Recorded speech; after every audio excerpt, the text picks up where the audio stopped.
And now, News Channel 10's 24/7 local weather first alert forecast, sponsored by Generator Supercenter of Amarillo.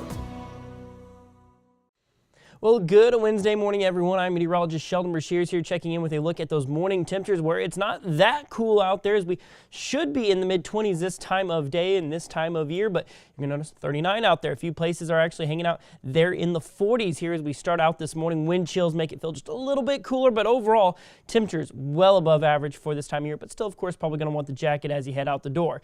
Temperatures here for the day today are going to be nice and warm. Aside from those 30s we're seeing out there this morning, we'll be up around 57. We'll be seeing mid-60s already by the midpoint of the day. Then those daytime highs today look well above average there at about 71 degrees here in Amarillo. You'll see 72 in Hereford and Tucumcari, just generally mid to high 60s and low 70s around a lot of the region with those evening temperatures. Only down in the mid 50s where they've been in the 40s by that point of the day here recently. So temperature wise, it's still feeling pretty spring-like out there, but I think today, unfortunately, we're going to be seeing some of the spring-like winds as well. So let's take a look at our next weather maker. So a windier second half of the day. The good news is right now, winds really aren't that bad. We're seeing about 5 to 10, maybe 10 to 15 mile an hour winds, and through lunchtime, I think we'll see more of that.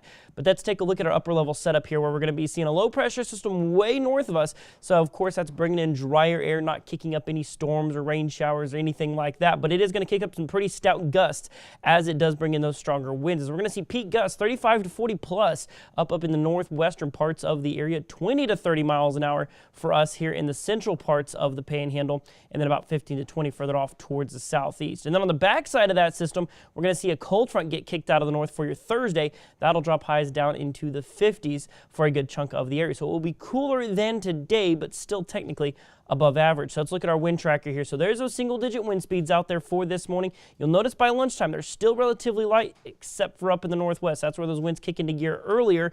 You'll see those just generally spread in temperatures, wind speeds rather, 25 miles an hour plus up in the northwest, high teens and low 20s for us, and then single digits off in the southeast. And you'll see those winds staying stout through the nighttime period, turning out of the northeast going on into your Thursday. Windier off in the northeastern parts of the area by then. So in terms of wind advisories, the only place we're seeing that right now is up in Union County. That's up in northeastern New Mexico. Gusts upwards of 55 from the National Weather Service office there up in Albuquerque. And highs tomorrow, like I said, a step closer to normal, but still technically above average, as we'll see about 55 degrees here in Amarillo, low 50s in the north, maybe some 60s there down off towards the south.